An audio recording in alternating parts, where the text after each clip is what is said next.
Hello, Cancer. Welcome to Dove and Serpent Tarot. If Cancer is your sun, moon, or rising sign, this is your reading.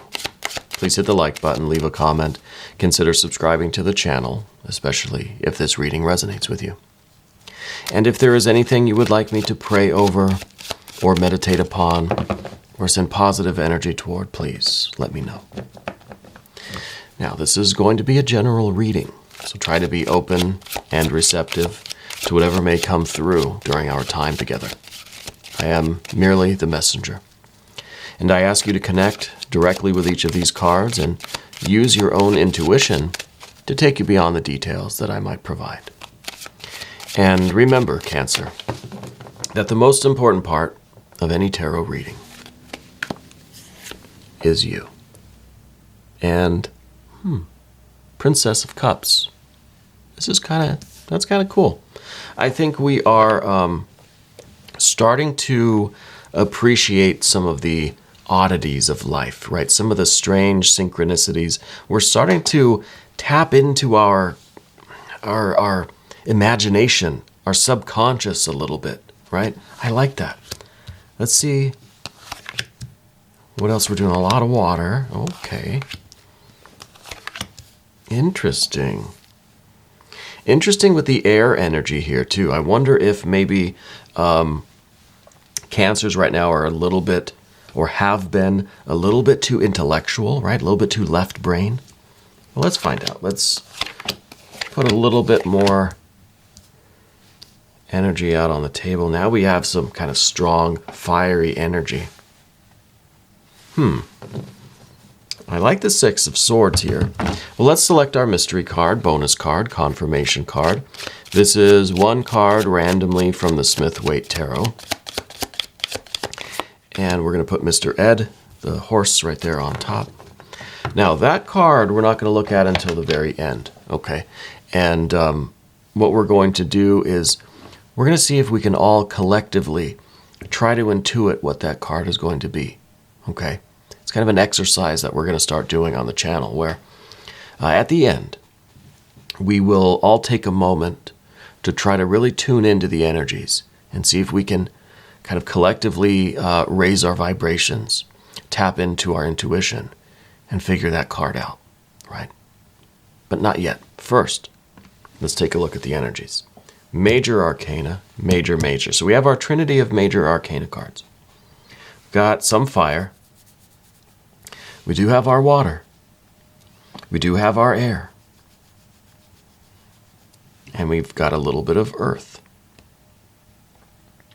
Now, the little bit of earth is interesting because it is, to me, it's showing that what we're doing is going to be mostly internal, right? This is all kind of the internal work that we're doing, at least over here. We'll see about this in a minute, but at least over here, this is kind of an internal shift, right? But it's not, it doesn't have to change drastically what we're doing in our lives, right? So because this new energy is coming in, or we're shifting energies, it doesn't mean that our whole life is going to get disrupted, right? These two are kind of opposites in this sense. This could be a very disruptive life, a very disrupted circumstance. But this is kind of business as usual, right? Prince of Pentacles. Well, let's start with the water energy anyway. The Princess of Cups. I like the Princess of Cups. Very dreamy, intense imagination. Lives very close in the kind of borderlands there. Very close to the unconscious. Okay? And this is, you've maybe even noticed lately that you've had a richer fantasy life, a richer imagination, maybe a lot more dreams lately.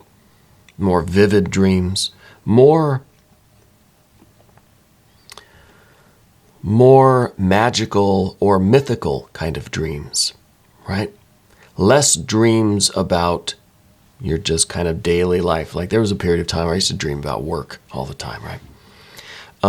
These are dreams that don't make any sense, that seem to transcend your mundane life, your daily kind of life. You know what I mean?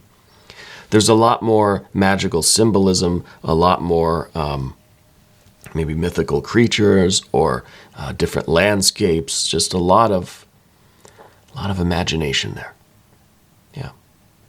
And it could be too that lately you've been experiencing more creativity, that you've just had more ideas, or you've just been wanting to like draw or paint or write or make music or sing or whatever a little bit more than normal.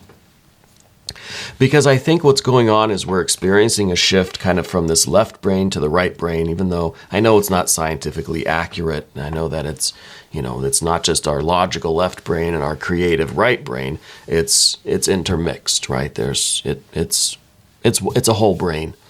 But for the sake of illustration, we've got this logical side, we've got this more intuitive, emotional, creative side, right? It could be even a strange phenomenon currently that you have this inspiration to write, maybe. You have all of these ideas. You can see the picture so well, but you can't find the language. You can't find the words, right? And that's a strange feeling.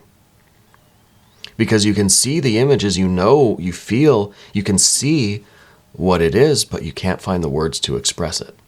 Okay, I think that's changing over here when we get to the Six of Swords, but perhaps right now there's this idea that, well, I'm having a lot of vivid dreams, but I'm unable to find the words to express them, or when I wake up in the morning, I don't have the, the kind of left brain knowledge or memory of what those dreams were. Okay, so what we're trying to do, Four of Cups, we're trying to find a way to solidify these images, these energies, this creative vision that you have, this creative life, right? We're trying to stabilize it so that we can use it in our work, right? I think this is a big part of our work, is to tap into this creativity. Now, not only is this creative energy or fantasy energy or dream energy, but this is that joy, that underlying kind of aspiration. I almost liken it to a religious feeling, a sense of holiness, right? This is the feeling that even the most mundane activities, let's say just waking up, making a cup of coffee, that has such an intense spiritual feeling to it, almost makes you want to cry, right? And maybe it's not that intense, or maybe it's that good coffee. But it's this sense of magic and this sense of mysticism about the world, just something so simple as, let's say, you're looking out your window and you see some birds or some squirrels or something. But that is doing something different to you that it never really used to do. We're tapping into that higher spiritual emotion. Yeah. And I think we want to keep it. I think we like it. I think we need it. I think we need to keep it. In order to keep it, we have to try to get out of our logical left brain thinking. We have to get out of our rational mind a little bit. And I know that's not very easy to do. With the Ten of Swords here in the recent past, I feel as if you've already been working on that. It seems to me like you've made the decision already, perhaps, to focus more on this water energy, focus more on these feelings. I think with cancers especially, now I'm not trying to preach about cancers. I'm a solar Cancer, okay? I'm also a Virgo ascendant, okay? So that creates a weird mix. We have a tendency to go a little bit too left-brained, right? As a compensation for our sometimes intense emotions. Cancer's, a lot of water energy there. So we could go more into the intellect, more into words and science and analysis and structure and logic and all this kind of stuff in order to counterbalance the extreme emotions, okay? But two extremes together, we just go from one to the other. Well, maybe we can find some balance somewhere. Incidentally, we have it. with the Six of Swords over here. So, I think you've made the effort now to accept this feeling, this whatever this aspiration is. And I think this was just kind of an inkling of it.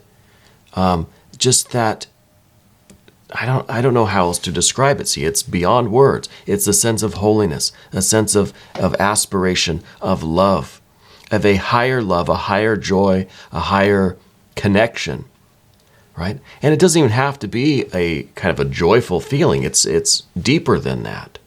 It's not joy or sorrow, right? It's I don't know. I don't know what to call it. But I think we've made the decision to accept more of this into our life and try to keep it, right? Try to make it stable. Try to find a way to have this in our life as much as possible. Because we need this. It's not something that we want to sacrifice. Here's that Hanged Man. And the Hanged Man is intense water energy. And this, I think, is it's at the bottom of the path of the dove. So I think this is kind of what we're being driven by. We want to just live in the unconscious. We want to live in this spiritual feeling. We want to live this life of holiness. But we also have a job to do. We also have work. We also have family. We also have friends, responsibility, bills, all this stuff, right? We can't go full on Hanged Man and just completely enter into this kind of this spiritual life. I think what we're doing with this Six of Swords is we're learning how to do both, right? We're learning the necessity of all of our energies, fully integrated Cancer energy, okay? I do find Cancer people, now not just because I'm a Cancer, but Cancers are very, very intelligent, very intellectual creatures, you know. And I think, again, it's kind of a compensation for all of the water energy that we typically have. But it depends a lot on other placements and planets and stuff like that. But the Hanged Man. It's easy, or it's potentially easy, for Cancers to get absolutely lost in this water energy, right? Get so completely immersed in something, anything, if it's a religious feeling, if it could be a work thing, so immersed in something that everything else ceases to exist, right? And I think that sometimes it's a struggle when we really get that passion about something, when we're immersed in some sort of activity or life or work or prayer or ritual or whatever we're focused on. We sometimes find it difficult to even take care of those more basic responsibilities, the basic needs, right? We might forget to eat. We might forget to go to work. We might have to struggle and set an alarm or have some reminders that, oh, I've got to eat and drink some water and go to work now.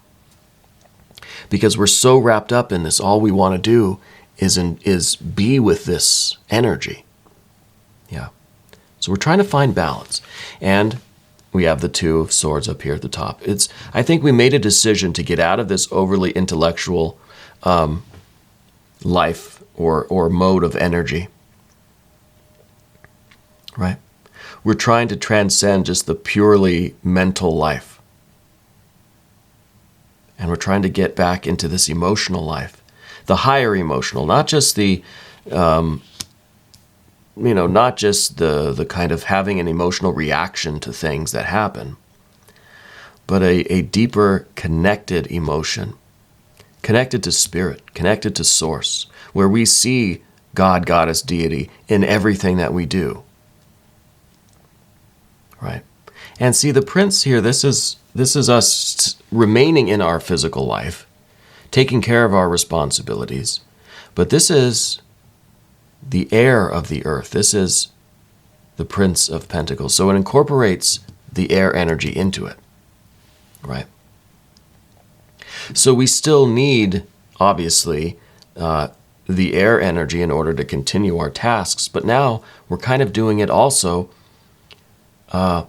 with this water energy as the driving force, right? This is underneath everything. This is the foundation. The foundation of our life now is our spirituality, right? The spirituality now is the motivation. This is the gas for our Prince of Pentacles who needs the air energy, air and earth. Got to go do your, take care of business. So I like it. I think it's a decision that we need to make moment to moment. Because again, we could get so wrapped up in even this intellectual energy. And I think we have been so wrapped up here and here really, that we miss out on this. We want to get this back. We're not getting any younger. We need to have this connection with Spirit again. Not that we've ever lost it. I don't want to imply that we don't have it, but just that we haven't been focused on it. It hasn't been number one to us. Okay? I think it is now. I think we recently made a choice to do this. And now we're going to go to the path of the serpent here, and we have this fire energy. See, we've got water and we got fire. And this is really good because it counterbalances the air and the earth, right?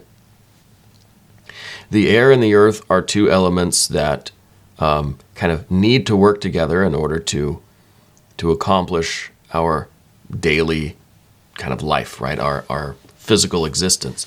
The fire and the water are kind of the creativity, the spiritual connection, the emotion, the will, the drive,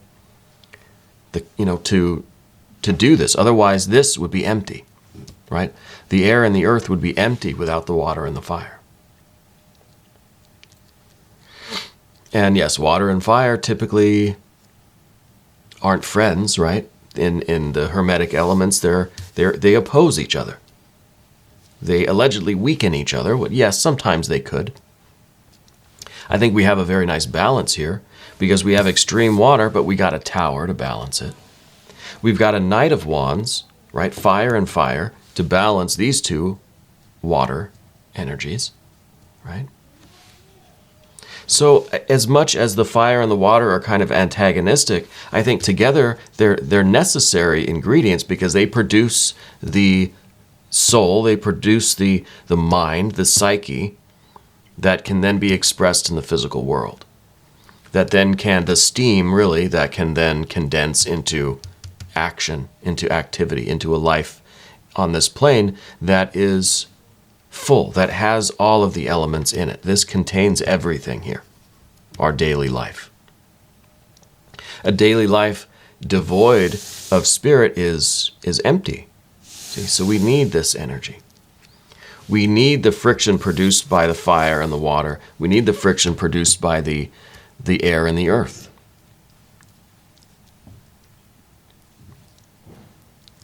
So, the fire with the Knight of Wands, this, I think, is the renewed enthusiasm that we might feel. This is kind of that energy. We feel that religious, spiritual aspiration. Now we can't wait to get out of bed. Can't wait to go to work. Can't wait to go outside. Can't wait to whatever.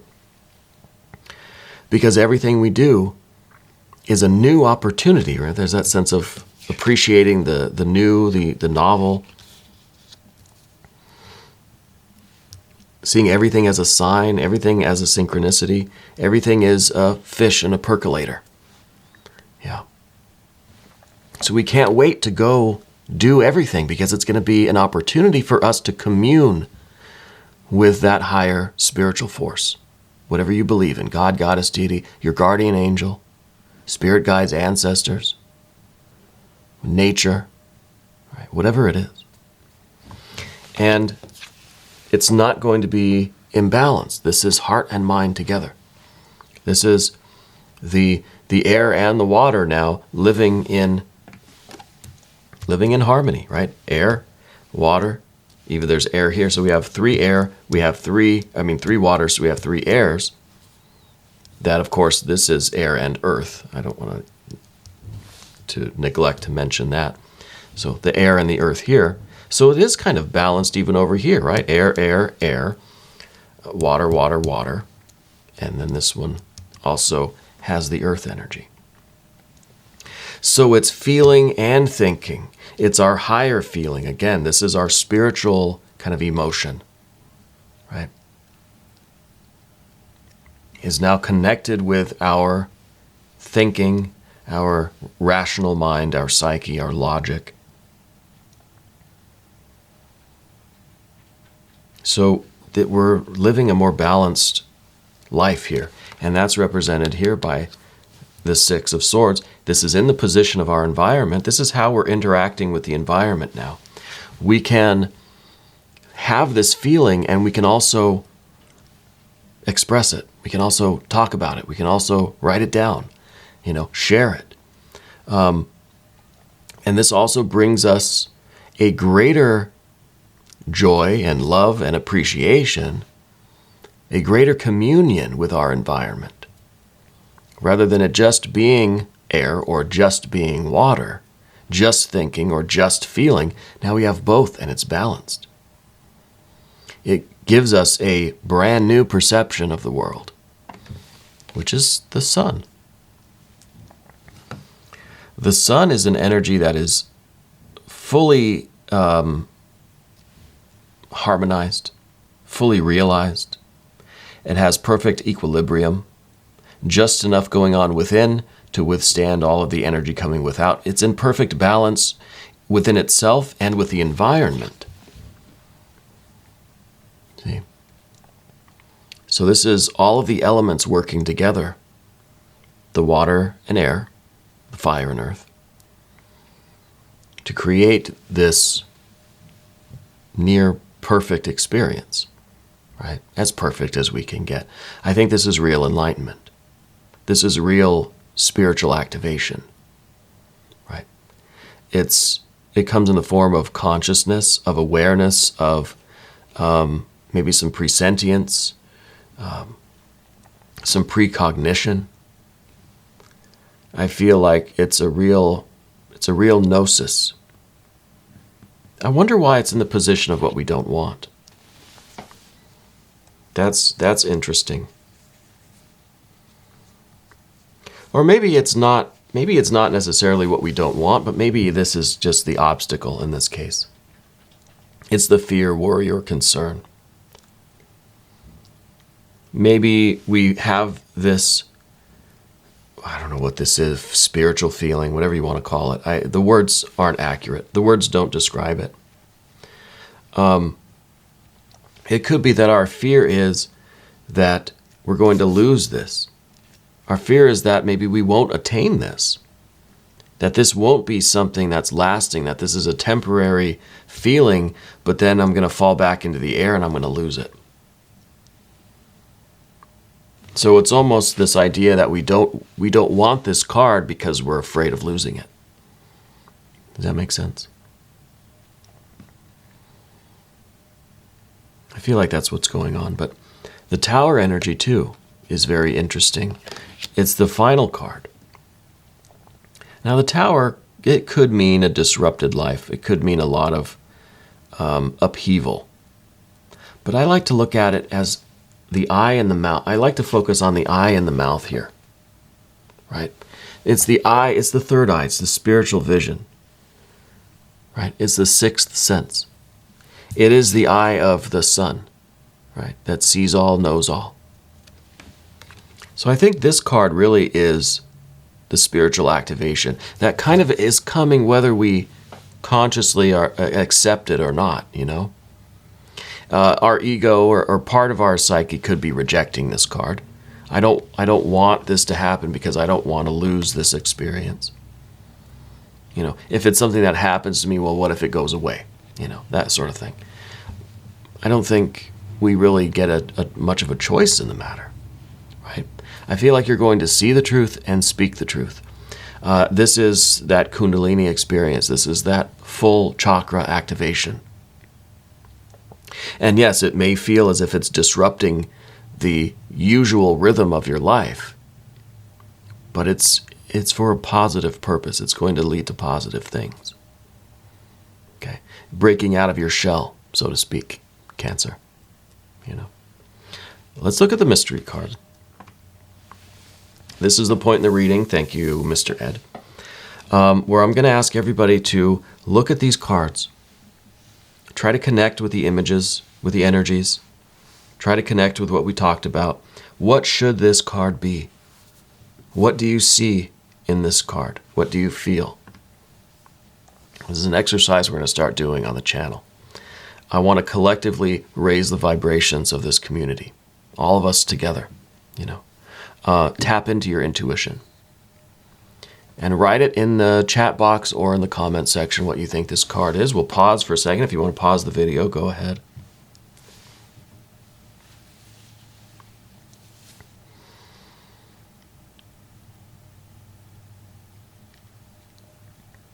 I don't know what I'm not really able to get a feeling on this one. I've been pretty accurate with the Cancer readings, but gosh, today this feels a little cloudy, interestingly. Oddly enough, this is feels a little uncertain to me. It could be the Chariot card again. It could be our opposite sign, the Capricorn energy. I don't know. Let's just reveal it. Oh. It's a 4 of Swords. Interesting. The 4 of Swords is the card of meditation, obviously, right? It's about suspending our mentation, quieting down our thoughts, getting into that more Zen-like meditative silence, stillness, right? Giving our thinking a rest in order to perhaps perceive the sun, the inner sun, the spiritual sun, ourself. Maybe this is a confirmation of kind of what the next task is for us. What do we need to do? We need to start meditating again. Or the equivalent. Maybe you're not a meditator. Maybe you don't do that. Whatever you can do, whatever practice you're familiar with or that you would like to maybe start, that you can be with yourself and not do anything, basically, right? Can you sit still and quiet in a dark place without doing anything or falling asleep? This figure is not asleep. This figure is in a meditative state. I think this is what we need right now. And it could be this is the way for us to really solidify this 10, this choice that we've made to get out of the purely intellectual life and resume our spiritual aspiration. To try to connect with spirit in everything we do. Maybe we need a little bit of meditation, right? As often as we can. Now, meditation doesn't have to be just kind of sitting cross-legged in a dark room, not doing anything. We can meditate anywhere and everywhere. Maybe not while you're driving or operating heavy machinery, but it's concentrating, right? If we remember that feeling, if we know what this felt like, or if there's a memory that you have of when this was very strong in you, think about that. Any moment that you have where you can kind of close your eyes and just think and feel. Put yourself back in that position where you had that spiritual aspiration and attach yourself to that feeling. That's what we want to sustain. That's what we want to really hang on to, I think. Anyway, we're going to do an extended reading. Cancer, if you want to stick around, click either above or below in the description box. New readings come out every day, 6 a.m. Chicago time. Subscribe to the channel. Hit the notification bell so you don't miss the next one. I want to thank you for watching this video all the way through until the end. That really helps out the algorithm, which in turn is good for the channel. So thank you. And thank you for letting me read for you. And thank you for being the most important part of Dove and Serpent Tarot.